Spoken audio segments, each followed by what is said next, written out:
Porsche has just reported a 99% collapse in profits. Operating profit fell from 4 billion euros to 40 million euros in just 9 months, turning one of the world's most profitable luxury brands into a company now fighting for survival.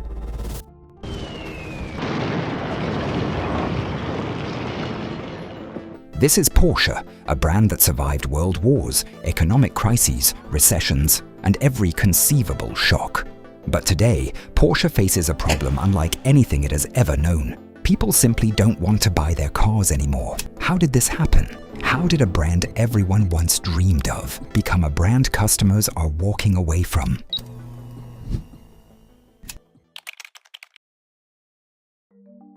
To understand that, you have to go back to 2022, the absolute peak of Porsche. That year, Porsche sold 309,000 vehicles and generated 6.8 billion euros with exceptionally high margins. The company was running so well that it went public that same year, raising 9 billion euros and reaching a valuation of nearly 75 billion euros. Investors were thrilled. Everything pointed to Porsche being the ultimate luxury success story. The strategy seemed watertight. In 2020, Porsche had launched the Taycan, a fully electric sedan with which the company bet it could dominate the luxury EV market just as it had dominated the sports car market. The plan was aggressive: 80% electric vehicles in sales by 2030, billions invested in EV infrastructure, and leading the entire industry into an electric future. CEO Oliver Blume announced in 2021 that Porsche would no longer offer combustion engines in most models by the end of the 2020s, with the 911 as the only exception to remain gasoline-powered as the soul of the brand. Everything else, Cayenne, Macan, Panamera, 718, would go electric or hybrid. The Taycan initially seemed to prove the strategy was working. It won awards and sold around 41,000 units in 2023. Not a huge number compared to Tesla, but respectable for a sedan beyond the $90,000 mark. Porsche positioned the Taycan as the thinker's Tesla: better build quality, superior driving dynamics, genuine luxury materials, and the legendary crest on the hood. China was the heart of this strategy. By 2021, China had become Porsche's largest market, accounting for over 30% of global sales, nearly 96,000 vehicles delivered. Young, wealthy Chinese buyers loved German luxury brands, and Porsche's blend of performance and prestige was a perfect fit. The company opened dealerships in every major city, hired thousands of Chinese employees, and built an entire regional headquarters in Shanghai. On paper, everything looked perfect: record profits, a successful IPO, growing EV sales, dominance in China, and a clear roadmap into an electric future. But then everything began to fall apart. If you enjoy videos like this, please leave a like and subscribe. It helps us reach our goal of 1,000 subscribers. Thank you.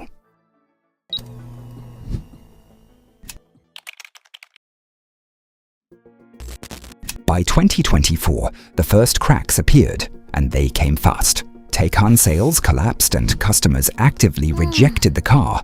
Online forums filled with complaints about reliability, range anxiety, and catastrophic resale values. Consumer Reports named the Taycan one of the most unreliable vehicles of 2023. Owners reported complete system failures with red warning lights, instructing them to pull over immediately on the highway.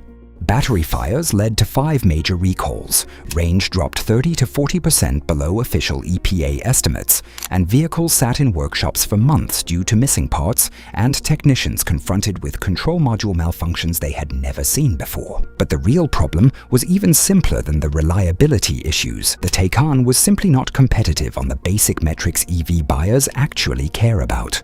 A base Taycan cost nearly $90,000 and delivered just 310 kilometers of range, while a cheaper Tesla Model S went nearly twice as far, and at the top end, it was even more absurd. The Taycan Turbo S cost nearly $190,000 and also managed only around 310 kilometers, while the Model S Plaid cost less than half, offered nearly 650 kilometers of range, and delivered better performance figures. The comparison made no sense to anyone who looked at the numbers. And then China collapsed.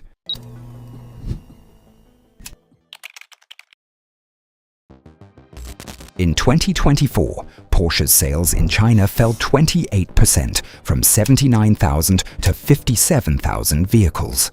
Their largest market cratered in a single year, not because of the economy, but because Chinese buyers suddenly wanted something entirely different. Local brands like BYD, NIO, and Xiaomi launched electric vehicles that were technologically far more advanced, significantly cheaper, and made the Taycan look old and overpriced.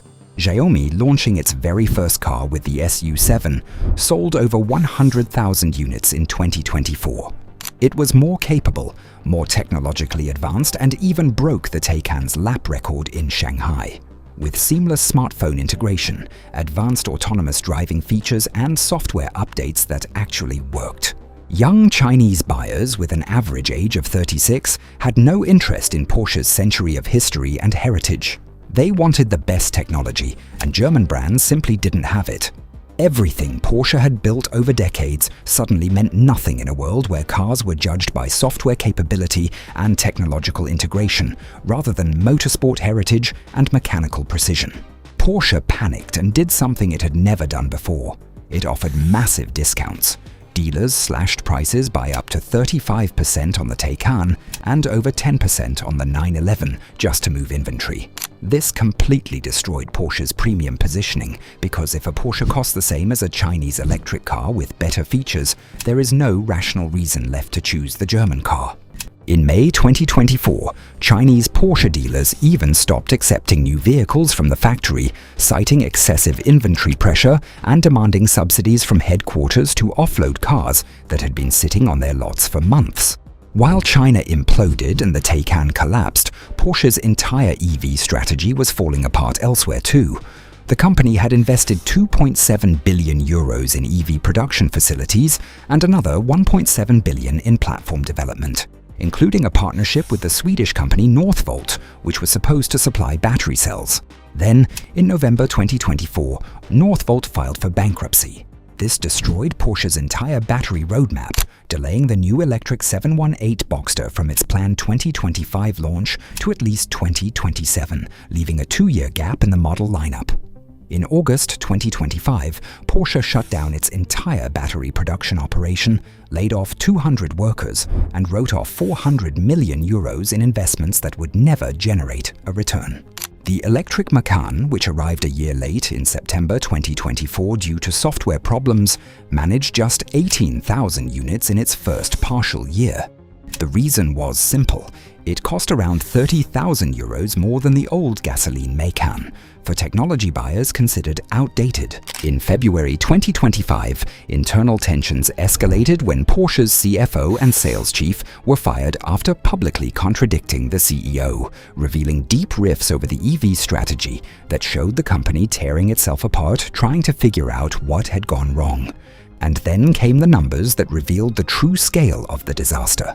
In April 2025, Porsche lowered its annual forecast, cutting the expected operating margin to 6.5 to 8.5%. By October, it had fallen further, to 0 to 2%, nearly break-even for a company that once printed money at 18% margins. And in that same month, Porsche abandoned its most important target entirely: 80% electric vehicles by 2030. No new plan, no new timeline. Just a vague promise to continue selling combustion engines, hybrids, and electric cars for many years to come. It was a complete capitulation. The company had bet billions on an electric future and was now admitting the strategy had failed. In July 2025, CEO Oliver Blume could no longer hide it. In a leaked letter to 36,700 German employees, he described the crisis with brutal honesty. Sales in China had fallen to historic lows. EV margins were far below those of combustion models, and American tariffs were creating massive financial pressure. Then came the admission that made headlines around the world. The business model no longer works in a post-Trump new China world. The company announced 3,900 job cuts by 2029 and a permanent reduction to 250,000 vehicles per year, roughly 20% below current levels.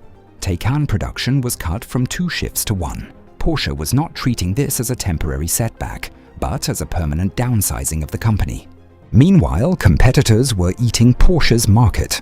BMW remained the world's best-selling premium brand and grew its EV sales to 427,000 units. Tesla continued to dominate the electric luxury segment with 10 times more sales than the Taycan, and BYD exploded in China with over 4 million electric vehicles sold in 2024. In October 2025, Porsche announced that Dr. Michael Steiner would replace Oliver Blume as CEO in January 2026. And this is where the crisis becomes something Porsche has never faced before, because this time there is no obvious solution. Porsche bet everything on electric, and the plan has collapsed, not because they built bad cars, but because they discovered something they had never encountered before. Brand prestige doesn't outweigh range problems, higher prices, and a significant technology gap. Their traditional buyers still want combustion engines. EV buyers want something entirely different: Tesla's charging network, continuous software updates, and the smartphone and AI integration that Chinese brands now master. Porsche is caught between two worlds, too expensive for one, too outdated for the other.